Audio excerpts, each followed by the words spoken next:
Hey, what's going on, everyone? This is Mitch. Good Thursday morning to you all. I hope you guys are doing awesome out there this morning and having a wonderful start to your day. And I hope everyone's been having a great week out there so far. We do got a good bit to discuss in this morning's video. The first thing we'll talk about is today's severe weather threat. We now have an enhanced risk level 3 out of 5 for portions of the plains in the Midwest and a slight risk around that. So we'll speak on that first. We'll break down the latest as far as the Storm Prediction Center outlook. Then we'll break it down state by state, show you short range model guidance, kind of give you guys a much better idea of the timing, the structure, the biggest threat with these storms for today. And then we'll switch gears and we'll speak on the days to come, which also bring us a risk of severe weather as we get into our Friday, Saturday, and Sunday. So pretty much between now, the rest of this work week, and through the weekend, will run a risk of severe weather. Now, I'll tell you guys right at the dot, I do not think this is going to be a severe weather outbreak in this stretch. We certainly could get very strong to severe storms today, and things could change as we move forward. But as of now, the setup of the pattern doesn't really support anything too crazy, I would say, but we'll speak on it and break it down. After we get done doing that, we'll speak on the flash flooding and the fire danger as far as the threat out there. And then we'll have a segment for the winter storm that's unfolding right now across the northern Rockies. It'll drop south into the central and southern Rockies, even give places like Denver and the Front Range some heavy accumulating snow. So we'll speak on all that, and then we'll round the video off by talking about today's forecast. And then we'll have a Bible devotion at the very end. So if you guys have not subscribed, certainly consider doing that. Like the video if you like it. And if anybody has anything that I can pray about or pray over, please put it in the comments below so I can do that. Let's get rocking and rolling this morning. So this is the latest from the Storm Prediction Center as far as today's outlook. We have an enhanced risk, which does include Omaha and Lincoln, more I would say highly populated areas across the plains in the Midwest. Des Moines, you are in the slight risk, a level 2 out of 5. So let's speak a little bit on that enhanced risk first. Level 3 out of 5, and this is really driven off hail, and I'll speak on the hail outlook here in a second, but that orange area, Lincoln, Omaha, slight risk does go all the way up in the southern sections of Minnesota, all the way back to Davenport, Burlington, all the way down to the northern counties of Missouri, and then all the way back over to like Kearney, Grand Island, Nebraska, all the way up to Sioux City. So level 2 out of 5, slight risk. Dark green is a level 1 out of 5, all the way up to Minneapolis, all the way back to like Rockford, just about to Bloomington, Illinois, Quincy, just about to St. Louis, all the way about halfway down the state of Missouri, back to Topeka, Kansas City, over to North Platte, up to Sioux Falls. You guys have a level 1 out of 5 risk of severe weather. So what's really driving this? Let's go on and speak on the worst threat for today, and that is hail. So in the red area, we have a 30% risk of hail exceeding 1 inch in diameter or larger. In this yellow area, that is a 15% risk of that. If you live in this black outline region, which covers all of the red 30% area and portions of the 15% yellow area, that is where you have a risk of significant hail, which is considered 2 inch in diameter or larger hail, which is a 10% risk of that. So we could have some very large hail with these storms today. That is the biggest threat with this severe weather risk for today. Now, the tornado threat, there is a 5% risk, and we could get a bump up to a 10% risk. I could see that happening, and it's pretty much right in that enhanced risk area. So Omaha, Lincoln, surrounding areas, we do have a 5% risk of a tornado today. And then if you live in this green area, which includes Des Moines, all the way up to just about to Minneapolis, all the way down to say like Maryville, Missouri, 2% risk of a tornado. And then there is a risk of damaging winds. Let's make this a little bit larger. So down here in the yellow area, 15% risk of winds exceeding 55 to 60 miles per hour. So let's break it down state by state. Let's speak on Nebraska first. Now, I want to say this right off the dot. This threat today is very conditional, meaning you could be in the enhanced risk area and not get a drop of rain today. It's just kind of that setup where if you do get hit by a storm, you could get all hazards, but you might not get anything. So it's just kind of one of those setups. But anyways, we'll start off lunchtime. There's the time up here, 12 p.m. Local time. We start to get into early afternoon, 2, 3, 4, 5, not a whole lot going on. And then boom, basically between 5 and 6, this run of the HRRR model wants to explode storms that could produce all hazards, especially large hail, really north of Lincoln and Omaha up towards Sioux City. So all the small towns and communities up here. This run really wants to explode the storms in northeast Nebraska. Even tries to get some of these storms in the far southeast South Dakota. And you can see these little squiggly circular things coming off these cells. This means we have stronger updrafts, which means we can have very large hail and even a tornado threat. But if you notice on this run, the storms do not hit Omaha or Lincoln. And you guys are right in the center of that enhanced risk. And that could be the case today. But whoever gets hit by these storms, it's going to be, it could, like I say, all hazards could be quite bad. But, you know, it's wild. You know, 5, not a whole lot going on. Then 6, 7, 8. And then, heck, by the time we get into 9 o'clock, you say, okay, well, I think things are calming down. And it does. After that, it's almost like there's a 3-hour window. Now, that window could be much broader. It could be larger. But, I mean, that's about it. There's not a whole lot else to really show you besides that on this particular run. Now, I just want to note there's a slight risk that extends all the way back to, I believe, Kearney for a reason. So we could easily get these storms to fire up down here. So this is just model guidance, not exactly what's going to happen. So don't tell everybody and your cousin out there that, you know, I think we're in the clear. Mitch says we're in the clear at Grand Island. There's no storms showing up. This is just model guidance. So there's a reason that they have that risk of severe weather back to the west like this. But this particular run likes the storms firing up here. But they could easily be right on top of Lincoln or Omaha. So if we switch it to Iowa, we're getting these morning showers and storms right now. This is starting off around 8 a.m., so we could have some storms that are rumbling through the eastern section of the state of Iowa, affecting Cedar Rapids, Dubuque, Davenport. And then we start to get into this afternoon. Atmosphere becomes somewhat unstable, and we get into 5 p.m., 6 p.m., 7 p.m., and then boom. Check out the storms in the western portion of the state. These could produce all hazards, large hail, damaging winds, a tornado risk. And then look at this cell right here between Denison and Omaha based off this run, the HRRR model. It's around 8 p.m. local time. And this could be a pretty gnarly supercell. And the environment will support, I'm telling you, very, very large hail. And, you know, obviously on this run, it's indicating a very strong updraft with this little squiggly circle thing, which is what it shows on Pivotal Weather. But anyways, you continue to have this supercell, 8, 9, 10 o'clock. This just kind of cruising through western Iowa. We got stronger cells up here towards northwestern portions of the state. This one of them hits Fort Dodge around 10 p.m. This one gets very close to Ames or Des Moines. But just note that these storms could very well be down here towards Creston, towards Omaha, towards any community south of Des Moines and Denison. But this just run likes the idea of these cruising right through the central western portion of the state, then the central areas. And these still look pretty intense by 11 p.m. tonight. I mean, you know, hitting Marshalltown and getting close to Waterloo at this point. And eventually they do hit Waterloo around midnight. And the leftover energy continues to surge throughout eastern and northeastern sections of Iowa. So definitely shows more widespread coverage. Should be fine till about 5 to 6 p.m. And then the storms move into the west. And then it's just trying to figure out where these storms actually develop and then go. So that's Iowa. Now, Minneapolis, of course, we need to just focus really on the bottom edge of your screen, but I want to have the timing here. So we get into 10 a.m., 11 a.m. This is lunchtime, not a whole lot going on. Maybe some showers and storms in the far southeastern portion of the state.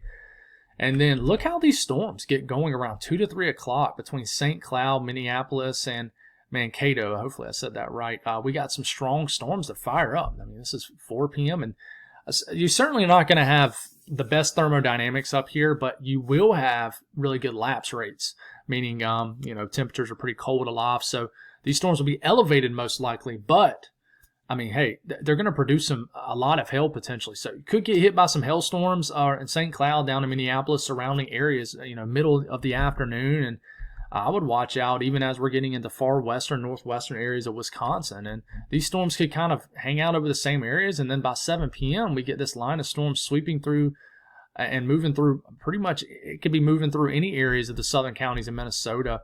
And then by the time we get into, you know, like midnight, I think things begin to calm down. But certainly a stormy afternoon and nighttime hours here, but at least before midnight, from Minneapolis, St. Cloud area points south. Definitely going to experience at least a risk of strong to severe storms through afternoon all the way through late evening. So I will show just kind of a broad area because, of course, I did miss Missouri.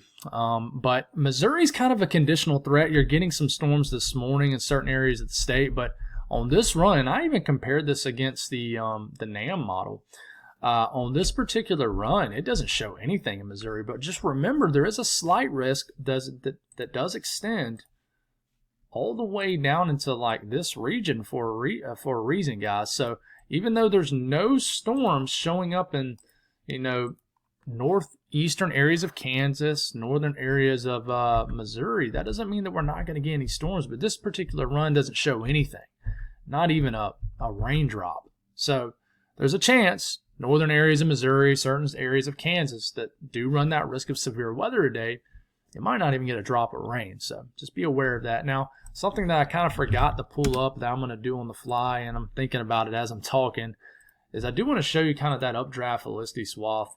And there's not really a great, I'm going to just do this right here.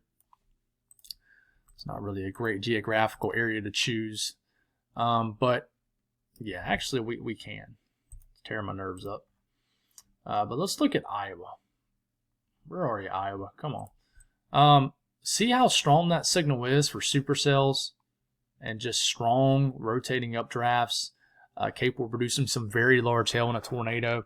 And it only picks up on a couple strong cells, but I mean, these go and cruise right through the middle portion of the state. Now, if we look at the latest run, it's a little bit further south, so it's going to shift a little bit, guys. And I mean, that's pretty much expected, but this only goes 18 hours out. So, of course, we got Nebraska too, but just be aware of this threat today. Not crazy, significant or anything like that, but certainly some areas could get hit by some like golf ball to maybe baseball size hail with this setup. So very, very strong storms are very possible. So anyways, getting into tomorrow's severe weather threat, still a huge slight risk that extends even further north now. I mean, all the way up to Lake Huron through the southern half of Lake Michigan, includes Detroit, Chicago, Toledo, Indianapolis, right through the heart of Illinois.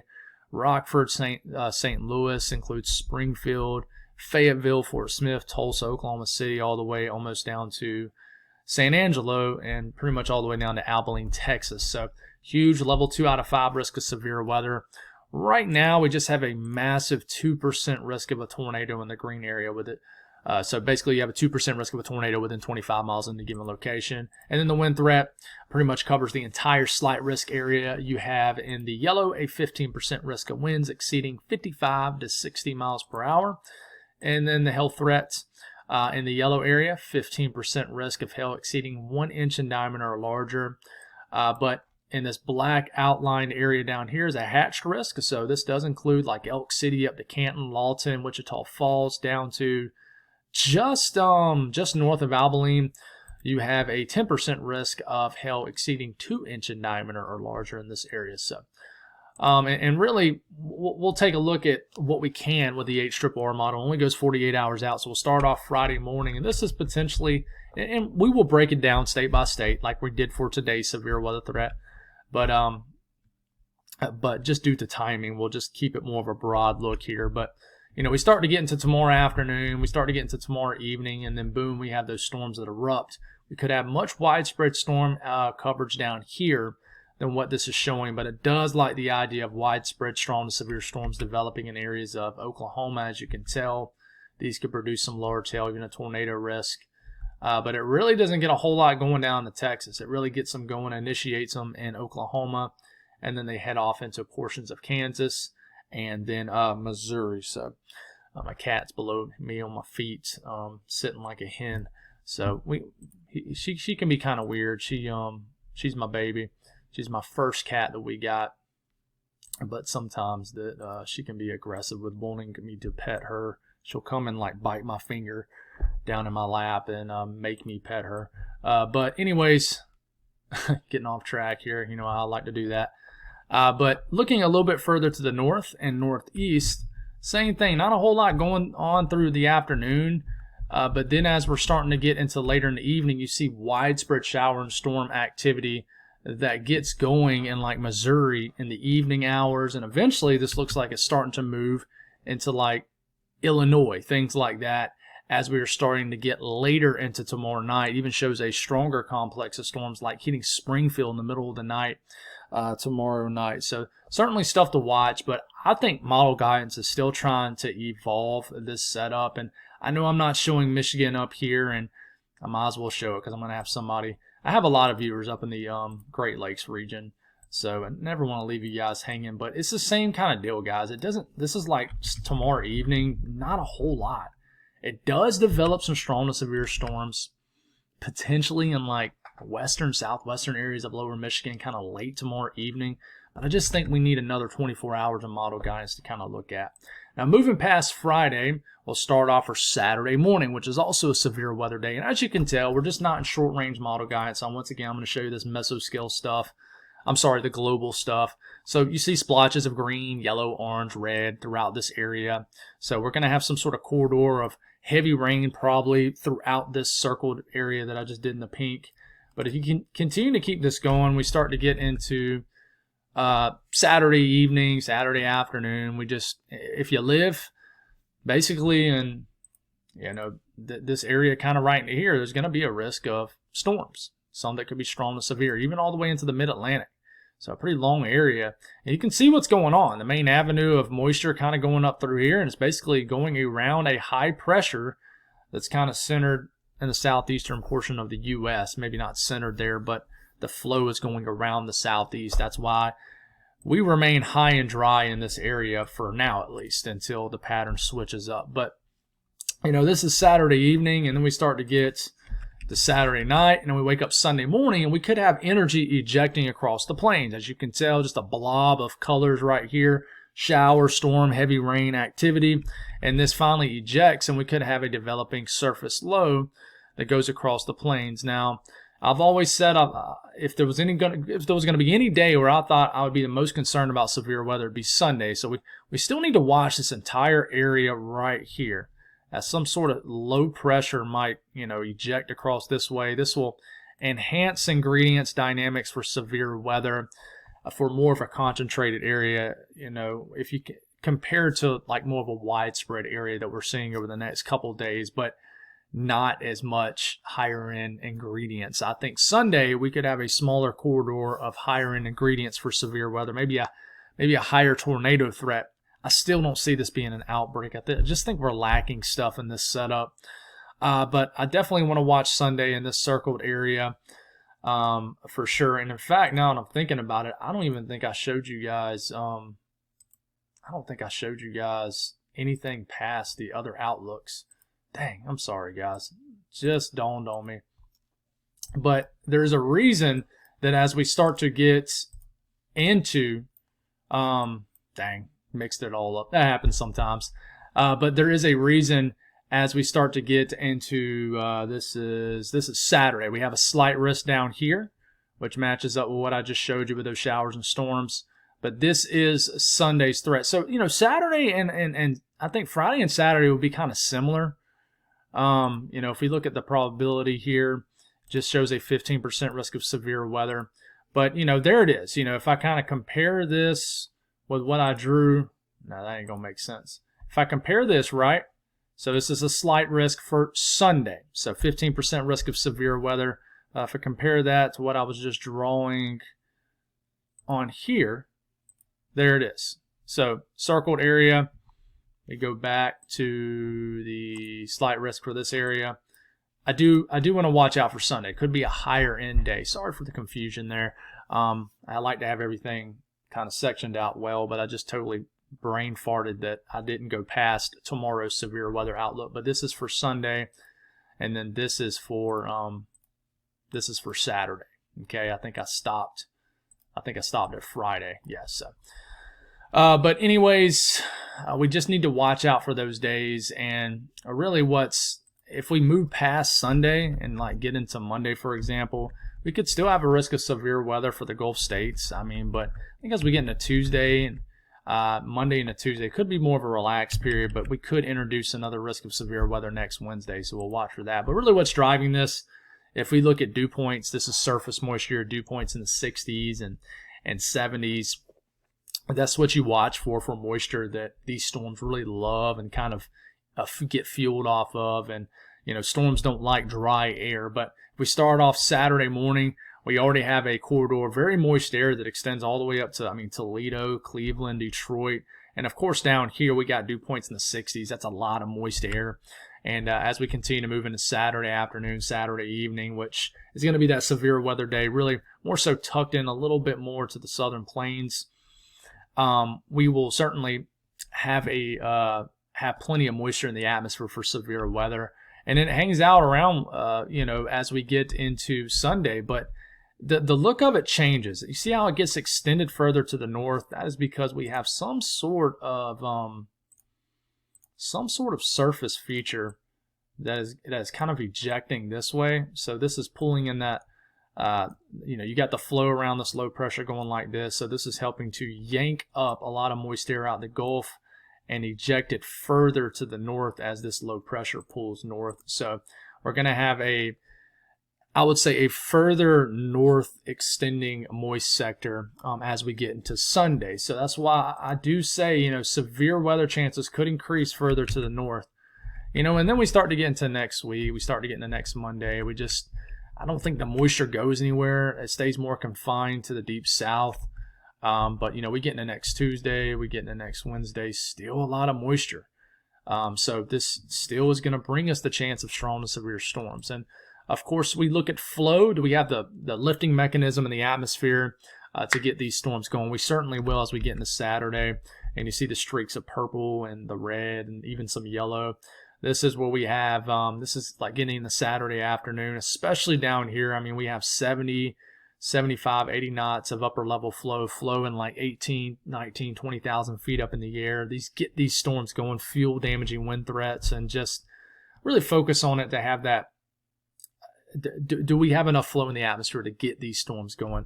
Sunday, kind of the look changes. And remember I was telling you we have more of a tight corridor for severe weather. And here it is, kind of an impulse of energy right in here. And we just have this kind of embedded area of 85, 95, maybe 100 knot upper level flow going right through areas of, the Midwest, sections of the southern plains, and kind of just west of the Mississippi River. But I do think we could have an enhanced risk of severe weather right in here due to this just better kinematic environment. Kinematics mean wind energy. And this will obviously lift a lot of moisture far enough north. And then what happens after that as we get into next week, I think we lose a little bit of flow out there. It's oriented, certainly it's not favorably positioned out there, I would say, but you still have enough flow out there, impulses of energy to get these storms going, even overlapping that moist field. But as you can tell, there's a lot of moist air probably hanging out around this entire region right into here.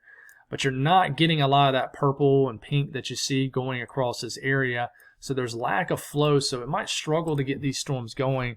So that's why I don't think that we're getting any significant signals for severe weather as we get into late next week as of now. Even though I do think we'll have severe weather chances, I'm not seeing anything significant because of lack of just flow in the atmosphere, in my opinion. So moving forward, this is tomorrow's excessive rainfall outlook. We do have a 15% risk. That does include Oklahoma City through Tulsa, Joplin, Springfield, up to just south of Columbia, Missouri. So 15% risk of flash flooding occurring. But day 3 could be a bigger day. The risk remains for the same areas I just mentioned, but it gets larger and it goes up another category. So the red area is a 40% risk of flash flooding occurring within 25 miles in any given location. The yellow area is a 15% risk of that. So that red area does include, Tulsa, Fort Smith, Fayetteville, Springfield, all the way up to St. Louis. So we do have a risk of flooding with this because a lot of the energy is just going to be moving over the same areas.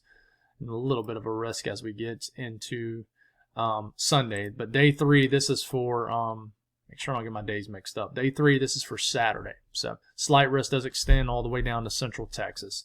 And this is rainfall between now and the next 5 days. For example, St. Louis could get 3 inches. Around Springfield, 3 to 4 inches. Joplin around 4 inches. Tulsa, 2.5, 3 inches of rain. So, I mean, not huge totals, guys, but some of this could fall and pretty fast. And some of these areas will be getting storm activity going over the same area. So that kind of brick red, that's 3 inches. This more orange mixed with red is 4 inches. This darker shade of red is 2.5. When we start getting the purple, that's 2 inches or lower. So hopefully you can see your area on the screen pretty well. And we do have a risk of fire.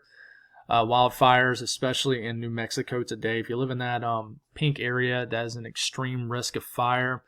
Wildfires today, just a lot of dry air going over this area. We need the rain, but we typically don't get it when we have energy surging across the middle of the country. And the red area is a critical risk of wildfire. So be aware of this. In fact, some areas have a risk of fire, wildfires breaking out, and winter weather alerts, so which is what we're about to talk about here in a second. But please be aware of this too. But as far as winter weather, this is watches and warnings and advisories. As far as winter weather alerts, the pink is winter storm warnings and the purple is winter weather advisories. So we got a lot of them across Montana and Wyoming.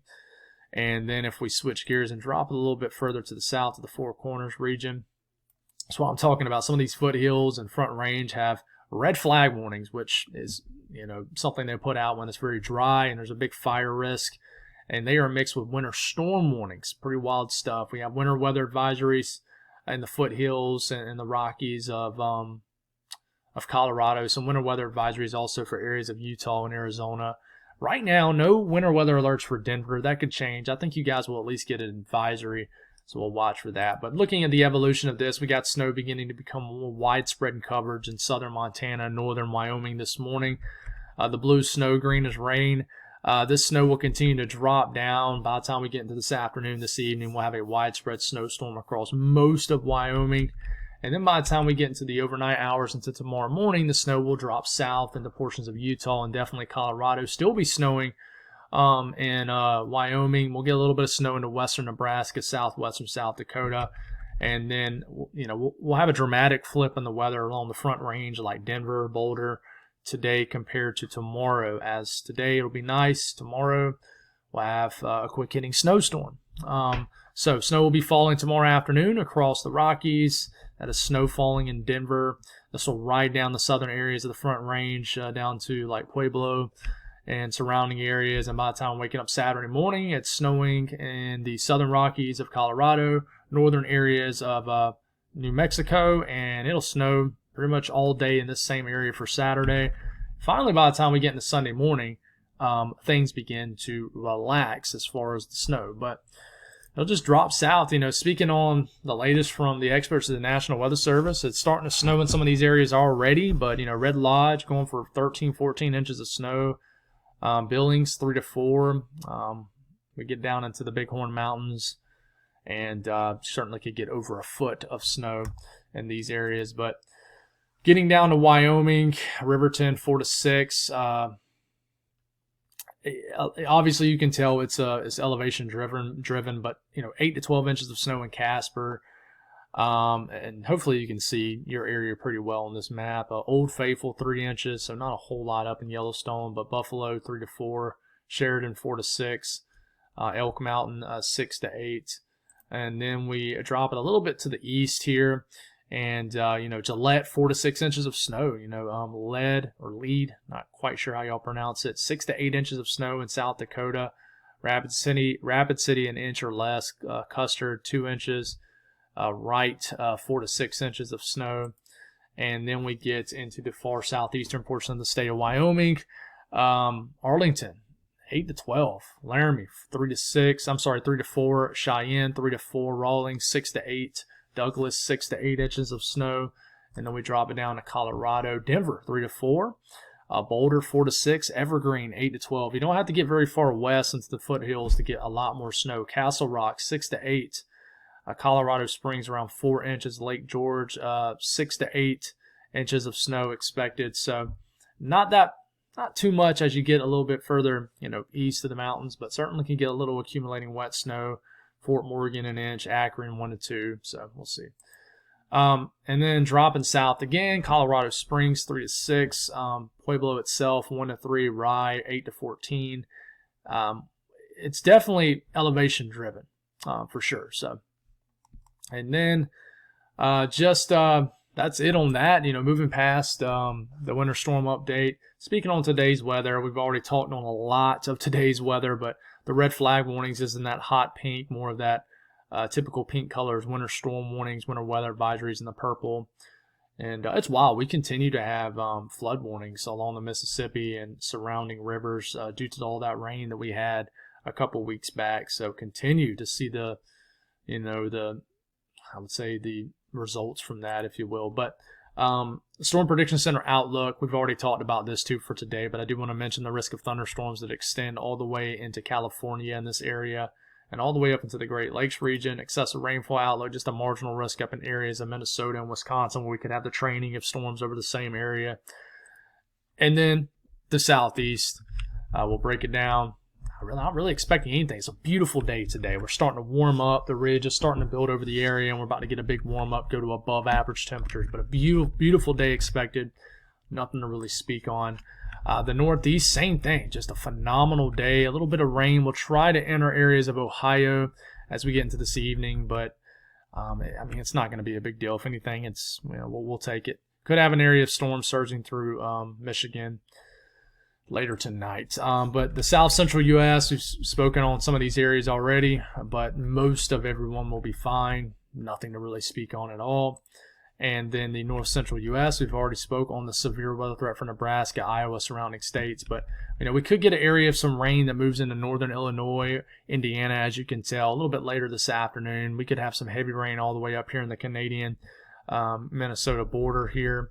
And then as we're getting into this evening, we could get some storms in western, northwestern Wisconsin, and we could get some, areas of heavy rain throughout the state of Wisconsin, up into lower Michigan, and then up into the UP of Michigan, just some rounds of moderate to light rain. And we actually could get a line of storms that sweep through the southern half of Wisconsin after midnight tonight, and then eventually make it all the way to, say, Milwaukee, maybe all the way down to Chicago as we're getting into 4, 5, 6 o'clock tomorrow morning. So don't be surprised you get hit by a line of storms in Janesville, Milwaukee, Madison, around midnight, points after tonight in these areas. And this line of storms could be making its way across Lake Michigan, eventually into lower Michigan tomorrow morning. So just want to make you aware of that. And then the western U.S., we've already talked about this storm system, so I'm not going to spend any more time on that. But, just be aware of this winter storm obviously dropping south across the Rockies. Temperatures, it's finally warming up across the Northeast, but still cool. But even the valleys are starting to warm up into the 50s. The Ohio Valley, 60s. Southeast, 70s. Some 60s still, but 70s mostly, some 80s. Further west you get, the more you get under this ridge. We're going to have a slither of warmth all the way up to Minneapolis today, which will hit 80 degrees at least. And then the plains, the central and lower and southern plains, 80s, 90s. Some areas will hit over 100. And then we're locked in below freezing when we're getting this winter storm with this pocket of cold air. So, that's all I got, guys. I'm going to have a Bible devotion here. Let's go on and switch it to an area. What are we going to pick?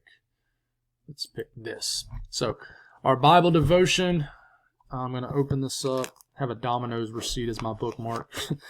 But anyways, this morning we're in Galatians chapter 6. Once again, on the fly, I switched it up this morning. It's just I don't know. It's like my eyes keep going to this area of Scripture that I want to talk about instead, and compared to what I was already reading this morning. But Galatians chapter 6, verse 9 through 10.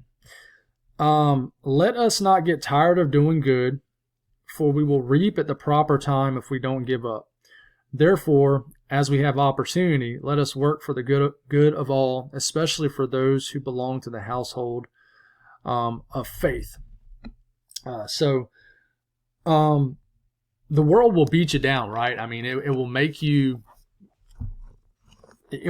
just not want to do nice things for people. But it's easy, to not do not help others and things like that. But, Scripture says, let us not get tired of doing good. So, if you have an opportunity to really help somebody, be there. For example, with me and my neighbors here, we're certainly different, right? I mean, we're definitely not, we probably don't live similar lives, but we go out a way to help one another. I take their kids to school. They watch our kids, and we don't expect any money in return or anything like that. Some people, hey, here's $50 here, $50 there, exchange it. We watch each other's dogs when one of us goes on vacation, and we don't expect anything in return. It's kind of like we just look out for one another. We have another neighbor across our cul-de-sac that's been watching our kids this week because it's their spring break, and for whatever reason, we got two school districts that are pretty much right beside each other, and their spring breaks are different. This week our kids are on spring break. Next week, the school that she teaches at and district she teaches at, their kids are on spring break next week. So she's having to watch her kids, and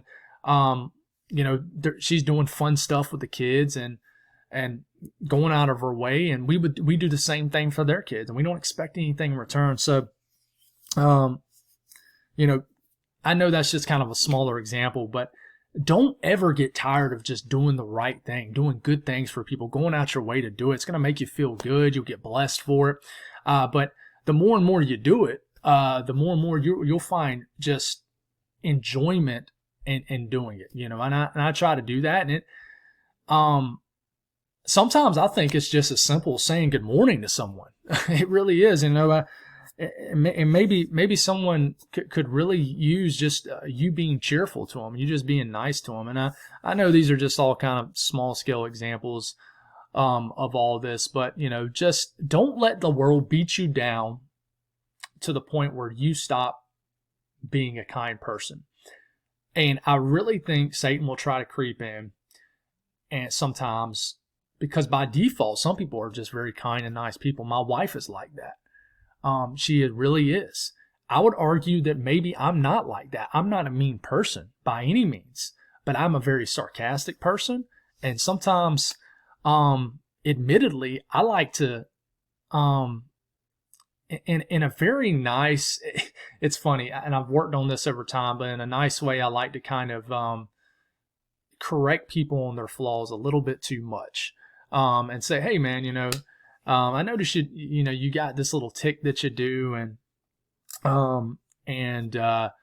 here's a better way to handle something like that. And we all have our downfalls, our deficiencies, I guess you would say, personality flaws. But I can in a funny, in somewhat of a healthy way, kind of pick with people, and people do it right back to me. And some people, sometimes you pick with people, and when somebody does it back to you, and it's just a funny, jokingly way, you get very offensive about it. Some people are like that. To me, I'm like, hey, you want to do it back to me? I'm cool, and that's how my work environment is. I work with a bunch of dudes, and we all joke around, and of course, but anyways, my wife is by default a very, very kind person.